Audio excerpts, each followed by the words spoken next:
ये कहानी उस राज की है जिसे वक्त ने अपने पीछे छुपाया और जो अभी तक हमारे सामने आश्कार नहीं हो सका, और जिसके बारे में अभी तक सरगोशियां अमेरिका और दुनिया भर में होती हैं। 2004 में अमेरिकी नेवी के निमिट्स एयरक्राफ्ट कैरियर पे होने वाले एक ऐसे वाकये की तफसीलात जिसने पूरी दुनिया को हिला के रख दिया। एक पुरअसरार टिक टैक नुमा शय ने नेवी के तैयारों और रेडार सिस्टम्स को अपने हिसार में लिया और ये कहानी तब से आज तक एक मुअम्मा बनी हुई है। कमांडेंट डेविड फ्रेवर, जिसने अपनी आंखों से इस पुरअसरार वाक़े को देखा। कुछ गवाहान अपने बयानात पर अब भी कायम हैं, कुछ ने इस पर शक का इजहार किया है, मगर असल सवाल ये है कि क्या वो जो हमने सुना वो सिर्फ एक हादसाती मुशाहिदा था या ये कोई ऐसा राज है जिसे जानबूझकर दुनिया से छुपाया गया। आज जब इस वाक़े की तहकीक करने वाले अफराद खामोश हैं और जिन्होंने इस पर गवाही दी वो अपने तजर्बात को महफूज रखते हैं, इस सवाल का जवाब हमें शायद कभी ना मिले। इस कहानी में ना सिर्फ उस टिक टैक शय का राज छुपा है बल्कि एक गहरा और पेचीदा सवाल भी, वो सवाल जिसका जवाब वक्त की धुन में गायब हो चुका है।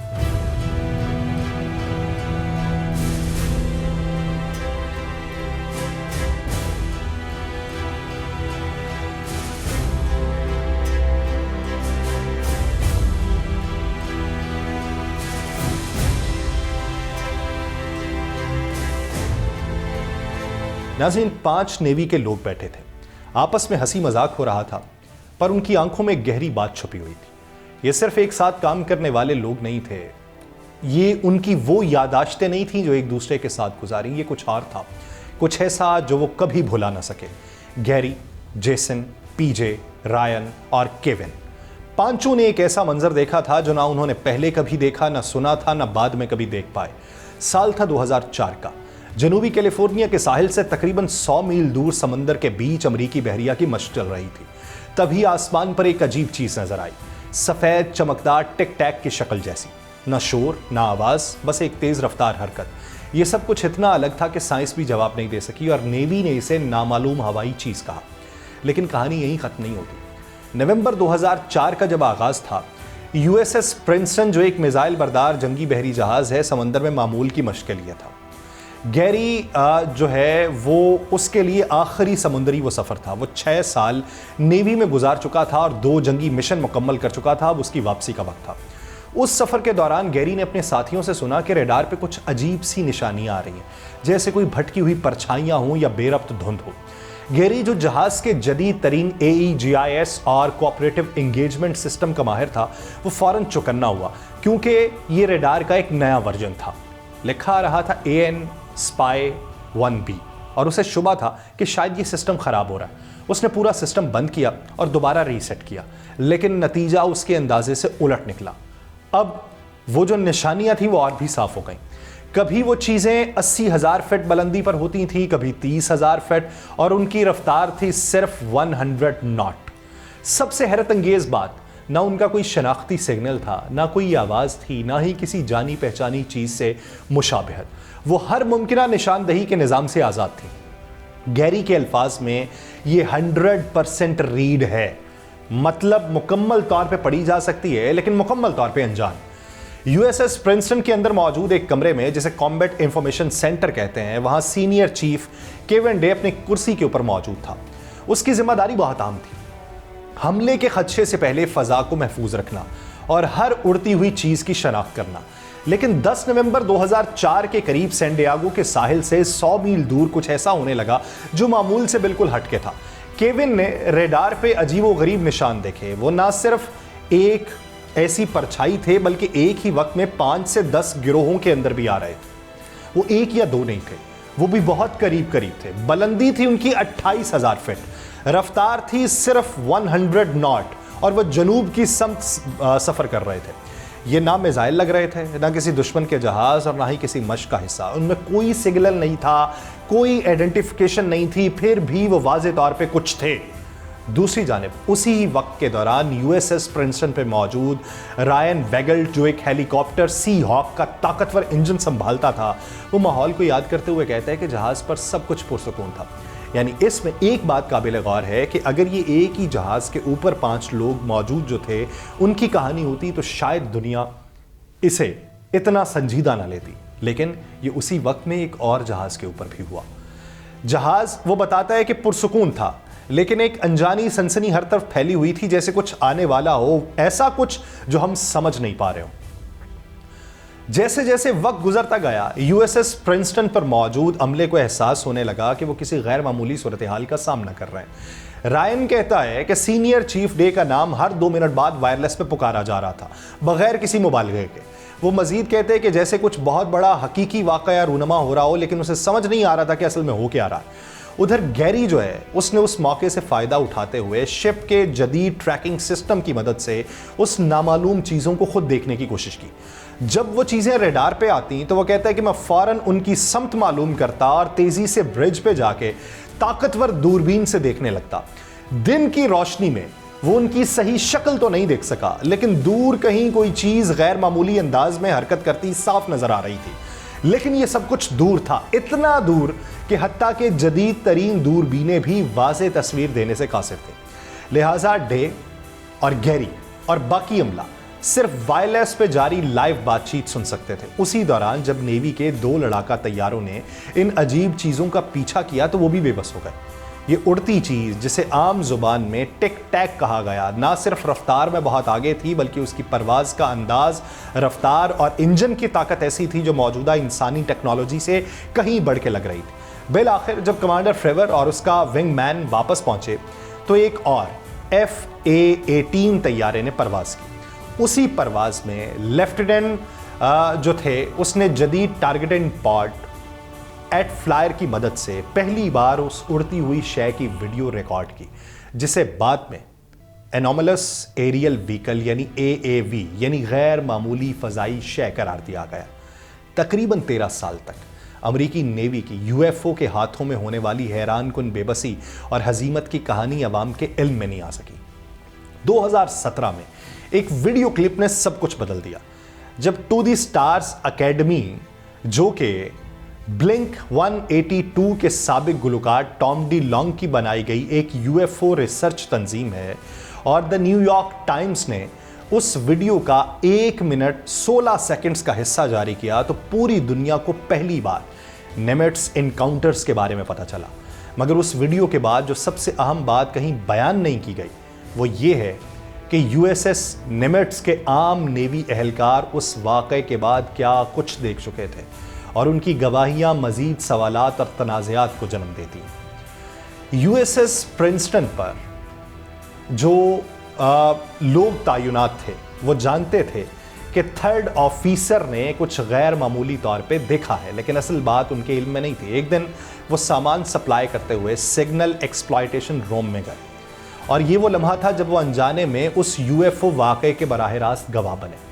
एक मॉनिटर पे चलती वीडियो ने उसकी तवज्जो खींची अपनी तरफ। अजीबो गरीब अंदाज में उसमें टिक टैक घूम रहा था, ऐसे करतब दिखा रहा था जो 2017 की जारी की गई वीडियो में हरगिज नजर नहीं आए थे। उस टर्नर ने ये मंजर जो है वो डॉक्यूमेंट्री में तफसील से बयान किया। डॉक्यूमेंट्री का नाम है निमिट्स इनकाउंटर्स।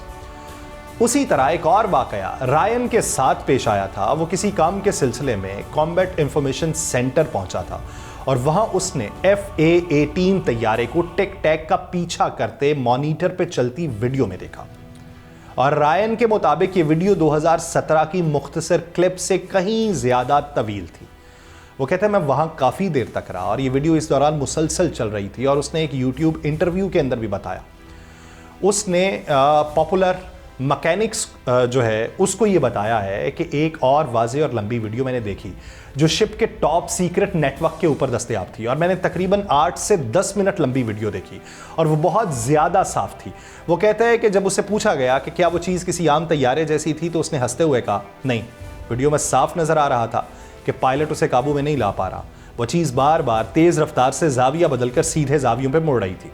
ये सब तो हो चुका, मगर उन नेवी एहलकारों का सबसे चौंका देने वाला दावा यह था कि इन तमाम गैर मामूली वाकयात की वीडियोस और रेडार डेटा जो मुख्तलिफ सिस्टम्स ने रिकॉर्ड किया था, वो सब के सब डिलीट कर दिए गए। और यही वो नुक्ता है जहां कहानी सिर्फ एक नजर आने वाली चीज से निकलकर एक मुकम्मल राज में तब्दील हो जाती है। USS निमिट्स और USS प्रिंसटन के माबैन कई मील का फासला था, और वह तमाम अफराद जिन्होंने टिक टैक यूएफओ का ताक़ुब करते हुए देखा था, उन लम्हात को हजम करने की कोशिश कर रहे थे, लेकिन पेटी ऑफिसर पैट्रिक जो है, जिसे पीजे कहा जाता है, वो ह्यूज पर एविएशन टेक्नीशियन थे और उस सबसे बेखबर वो अपना मामूल का काम कर रहा था। E2 जो हॉक आए है, तैयारों की डेटा रिकॉर्डिंग हार्ड ड्राइव्स को महफूज करना उसका काम था, जो ना सिर्फ ब्रिक्स कहलाते हैं बल्कि ऑपरेटिंग सॉफ्टवेयर को महफूज भी रखते हैं और इसके साथ साथ दौरान परवाज पूरा डेटा भी रिकॉर्ड करते हैं, वो तमाम मालूमात जो हवाबाज अपनी स्क्रीन के ऊपर देखते हैं। 14 नवंबर को जब पीजे ह्यूग्स ब्रिक्स को महफूज कर रहे थे तो उन्हें यह इल्म नहीं था कि यह वही हॉक आए तैयारा है जिसे पहले गैरी और केविन ने इनकाउंटर्स में, यूएफओ के इनकाउंटर्स में इस्तेमाल करने की कोशिश की थी। चंद लम्हे बाद एक गैर मामूली बात होती है। पीजे के पास अचानक उसका कमांडिंग ऑफिसर और 2 अजनबी अफराद पहुंचते हैं। वो पहले कभी जहाज पर नहीं देखे गए थे, ना ही उन्हें आते देखा था, ना ही उनका कोई रिकॉर्ड था। उसके मुताबिक नहीं मालूम कि वो कैसे आए। कमांडर ने बगैर किसी वजाहत के उनसे कहा कि हालिया महफूज शुदा ब्रिक्स उनके हवाले की जाए, यानी वो रिकॉर्डिंग उनके हवाले की जाए जो अभी जहाज़ों ने महफूज की। वो कहता है हमने उन्हें बैग्स में रखा, वो बैग्स लिए और वो दोनों अफराद अफसर के साथ चले गए। गैरी कहता है कि इस किस्म के अहकामात मिले कि 2 अफराद हेलीकॉप्टर से आए, बज़ाहिर ये मामूल की बात लगती है, लेकिन 20 मिनट बाद ही कहा गया कि जो सिस्टम है जिसे एगिस कहा जाता है उसका तमाम डेटा रिकॉर्डिंग जो है वो हवाले कर दो, और हिदायत मिली कि तमाम रिकॉर्डर्स को रीलोड करो, तमाम रेडियो कम्युनिकेशन के ऑप्टिकल ड्राइव्स को भी साफ कर दो, हत्ता के वर्कशॉप जो है उसको भी डिलीट कर दिया जाए और उसमें मौजूद खाली टेप्स भी जो हैं वो भी हवाले कर दो, वो भी साफ करो। वो कहता है मैंने इस किस्म की कार्रवाई सिर्फ एक बार देखी थी, जब एक तैयारा क्रैश हुआ था और वो भी किसी जंगी इलाके में। उसके बाद कभी ऐसा नहीं देखा। प्रिंसटन के फ्लाइट डेक पर मौजूद उन 2 अफराद को गुमनाम फ्लाइट सूट पहने देखा गया जो हेलीकॉप्टर में सवार हुए और फिर SH-60B जो है वो कई बैग्स के साथ रवाना हो गए। कुछ देर बाद वापस लौटे और एडमिरल अपने कमरे के क्वार्टर्स के ऊपर गार्ड्स को तैनात कर चुका था। बाहर ना उनकी शनाख्त बताई गई, ना उनका ताल्लुक वाज़ेह था, लेकिन एक चीज़ यकीनी थी कि हर चीज़ का डेटा साफ कर दिया गया। उनके आने के बाद जैसे कुछ हुआ ही ना हो। ये कहानी बज़ाहिर एक आम फ़ौजी वाक़े जैसी लगती है, लेकिन जब आप पर्दे के पीछे झांकते हैं तो उसमें छुपे कई राज खुलने लगते हैं। 2004 में USS निमिट्ज़ कैरियर ग्रुप के इर्द गिर्द पेश आने वाला ये वाक़या ऐसा नहीं था जिसे आसानी से भुला दिया जाए।